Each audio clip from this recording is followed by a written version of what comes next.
Tandis qu'il exhale ses plaintes, voici que la tempête, portée sur l'aile sifflante de l'Aquilon, vient frapper de front la voile et élève les vagues jusqu'aux nues. Les rames sont brisées, la proue dévie et présente le flanc aux ondes. L'eau bondit, amoncelée en montagnes écumantes. Les uns demeurent suspendus sur la cime des vagues. Les autres, précipités au fond de l'abîme entr'ouvert, voient la terre à travers les flots. L'onde et le sable bouillonnent confondus. Le Nautus emporte dans ses tourbillons 3 navires et les jette sur ces grands rochers cachés sous les eaux et qui étendent à la surface des mers leurs cimes en forme de dos immense. Les Italiens les appellent hôtels. Les 3 autres, au spectacle pitoyable, poussés par le ruse de la haute mer contre les bas-fonds et engagés dans les syrtes, vont s'y briser. Et de tous côtés, les cernent des monceaux de sable. Le vaisseau, qui portait le fidèle Oronte et ses Lyciens, est frappé dans la poupe par une lame immense qui fond des cimes écumeuses. Arraché du gouvernail, le pilote roule tête baissée dans la mer. 3 fois, le navire tournoie sur lui-même, entraîné par la vague tourbillonnante. Enfin, le gouffre rapide le dévore. Alors, apparaissent, nageant çà et là, dans le vaste abîme, quelques malheureux, les armes des guerriers, les débris des navires, les trésors d'Ilion, flottent épars sur les eaux.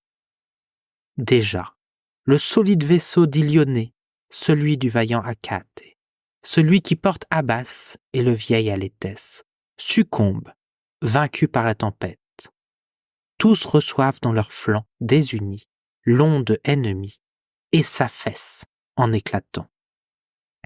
Cependant, Neptune entend les murmures tumultueux de la mer, les bruits de la tempête déchaînée, et sent son empire bouleversé jusqu'en ses profonds abîmes.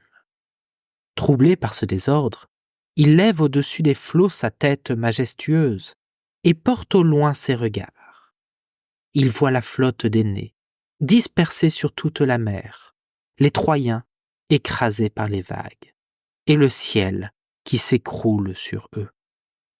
Le frère de Junon a bientôt reconnu les ruses et la colère de la déesse. Il appelle à lui Eurus et Zéphyr et leur parle ainsi. « Êtes-vous donc si fiers de votre origine que vous en ayez tant d'audace? Quoi, sans mon ordre, vous osez, vent téméraire, troubler le ciel et la terre et soulever d'aussi grandes tempêtes? Je devrais... Mais d'abord, il faut que je calme les flots émus. Désormais, un pareil attentat serait suivi d'un autre châtiment. Hâtez-vous de fuir et dites à votre roi que ce n'est pas à lui, mais à moi que le sort a donné l'empire de la mer et le redoutable trident.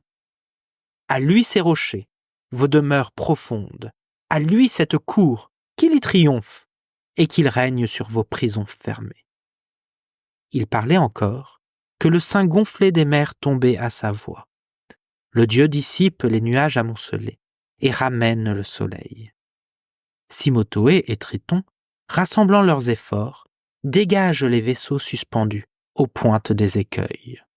Neptune, lui-même, les soulève avec son trident, leur ouvre un passage à travers les vastes syrtes, apaise la mer et sur son char léger rase la surface des eaux.